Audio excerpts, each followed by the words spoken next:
మాజీ మంత్రి వెల్లంపల్లి శ్రీనివాసరావు నోరును అదుపులో పెట్టుకోవాలని జనసేన పార్టీ రాష్ట్ర నాయకులు అజయ్ వర్మ ఠాగూర్ సూచించారు. దేవాదాయ శాఖ మంత్రిగా పనిచేసే అనేక అవినీతి అక్రమాలకు పాల్పడిన వెల్లంపల్లి శ్రీనివాసరావు హైందవ ధర్మం గురించి మాట్లాడటం సిగ్గుచేటని అన్నారు. హిందూ ధర్మం విషయంలో జనసేన పార్టీ అధినేత పవన్ కళ్యాణ్ మాట్లాడిన మాటలను వక్రీకరిస్తూ మాజీ మంత్రి వెల్లంపల్లి అవాకులు చవాకులు పెడుతున్నారని చెప్పారు. పవన్ కళ్యాణ్ గురించి మాట్లాడే నైతిక అర్హత వెల్లంపల్లికి లేదని, ఇప్పటికైనా నోరును అదుపులోకి పెట్టుకోకపోతే బుద్ధి చెప్తామని హెచ్చరించారు. పశ్చిమ నియోజకవర్గం విద్యాధరపురంలోని కుమ్మరిపాలెంలో గల షాదీఖానా నందు జనసేన పార్టీ నాయకులు విలేకరుల సమావేశాన్ని నిర్వహించారు. ఈ సమావేశంలో పాల్గొన్న జనసేన పార్టీ రాష్ట్ర నాయకుడు అజయ్ వర్మ ఠాగూర్ మాట్లాడుతూ వెల్లంపల్లి శ్రీనివాస్ రాజకీయాల్లోకి వచ్చినప్పుడు తాను టీడీపీ నగర నాయకుడిగా కొనసాగుతున్నానని అన్నారు. వెల్లంపల్లి శ్రీనివాస్ అడ్డగోలు రాజకీయ చరిత్ర అంతా తనకు తెలుసని, వంగవీటి రాధాకృష్ణ దయతో ఎమ్మెల్యే అయ్యారని గుర్తు చేశారు. ప్రజారాజ్యం పార్టీ తరఫున ఎన్నికల్లో పోటీ చేసే సమయానికి 32 కోట్ల రూపాయల అప్పులు వెల్లంపల్లి శ్రీనివాస్ కు ఉన్నాయన్నారు. ఇప్పుడు 100 కోట్ల రూపాయలు సంపాదించి విదేశాలలో బ్యాంక్ ఖాతాలు తెరిచే పరిస్థితిలో ఎలా ఉన్నారో చెప్పాలన్నారు. ఏం వ్యాపారం చేసి వెల్లంపల్లి శ్రీనివాస్ సంపాదించారో చెప్పాలని అన్నారు. దేవాదాయ శాఖ మంత్రిగా ఉన్నప్పుడు అవినీతికి కేరాఫ్ అడ్రస్ గా గెలిచారని, కాంట్రాక్టర్ గా పనిచేసినప్పుడు దుర్గమ్మ సొమ్మును అడ్డగోలుగా తినేశారని అన్నారు. ఇటువంటి వ్యక్తి పవన్ కళ్యాణ్ విమర్శిస్తే సహించేదే లేదని, ఇప్పటికైనా నోరు అదుపులో పెట్టుకోకపోతే బుద్ధి చెప్తామని అన్నారు.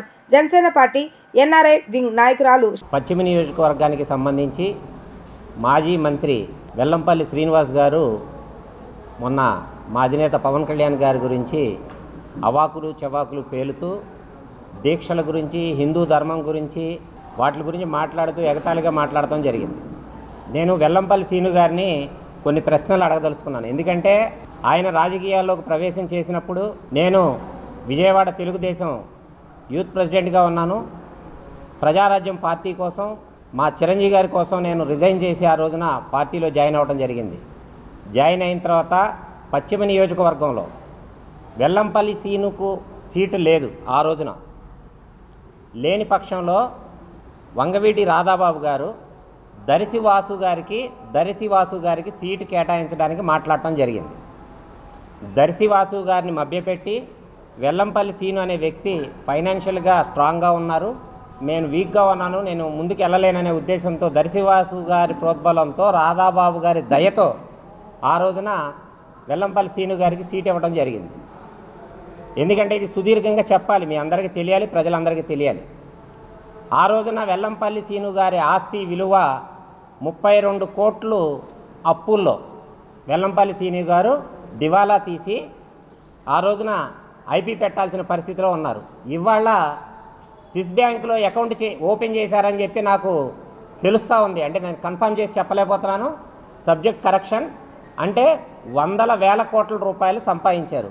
ఏ వ్యాపారం చేసి ఆయన ఈ 5 సంవత్సరాల్లో వందల వేల కోట్ల రూపాయలు ఈ 10 సంవత్సరాల్లో సంపాదించారు. అంతకుముందు 32 కోట్లు అప్పుల్లో ఉన్న వ్యక్తి ఏ రకంగా సంపాదించారు? అలాగే దేవాదాయ శాఖ మంత్రిగా ఉన్నప్పుడు ఆయన తాలూకా ఆయన ఇంటి ముందున్న కనకదుర్గమ్మ దేవాలయానికి ఎటువంటిదైనా సిగ్నిఫికేచర్, అంటే ఇది వెల్లంపల్లి శ్రీను గుర్తుగా ఇది చేశారు దేవాదాయ శాఖ మంత్రిగా అని చెప్పుకోవడానికి ఏమైనా ఉందా? మీరందరూ ఇక్కడ స్థానిక విలేకరులే, మీ ద్వారా నేను ఆయన అడుగుతూ ఉన్నాను, ఏదైనా గుర్తుగా చేయగలిగారా? ఒకటి మాత్రం చేయగలిగారు, మీ అందరికీ చెప్తా ఉన్నాను, 3 సింహాల దొంగతనం కేసు మాత్రం చేపించగలిగారు దగ్గరుండి.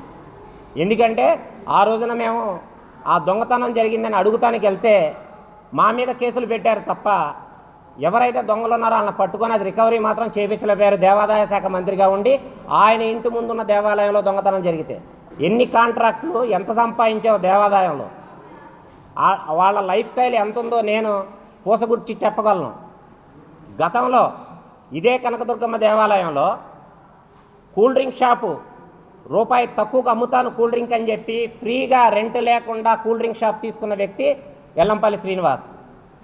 కొన్నాళ్ళు మసిపుచి మారేడికాయ చేసి ఒక 6 నెలలో సంవత్సరం నడిపించి అలాగా తర్వాత మళ్ళీ ఎంఆర్పికి రేట్ అమ్మి తర్వాత అదే కొట్టుని కొబ్బరికాయలు బొమ్మలు అమ్ముకోవటానికి 15 లక్షల రూపాయలు అద్దెకిచ్చాడు ఫ్రీగా తీసుకొని దేవస్థానం దగ్గర. అటువంటి వ్యక్తి మళ్ళీ దాన్ని 1.5 షాపును అమ్ముకున్నాడు. ఆయన దేవాలయాల గురించి ఇంత పెద్ద బొట్టు పెట్టుకోగానే సరిపోదు, ధర్మం పాటించాలా, న్యాయం పాటించాలా. అమ్మవారి సొమ్ము తిన్నాడు ఖచ్చితంగా. అలాంటి వ్యక్తి ఇవాళ పవన్ కళ్యాణ్ గారి గురించి మాట్లాడటం చోద్యంగా ఉంది. పవన్ కళ్యాణ్ గారి జోలికి కనుక నువ్వు వచ్చినట్టయితే నిన్ను మాత్రం క్షమించేదే లేదు. నీ గుట్టు చాలా విప్పుతా వెల్లంపల్లి శ్రీనివాస్, కబడ్దారని చెప్తా ఉన్నాను.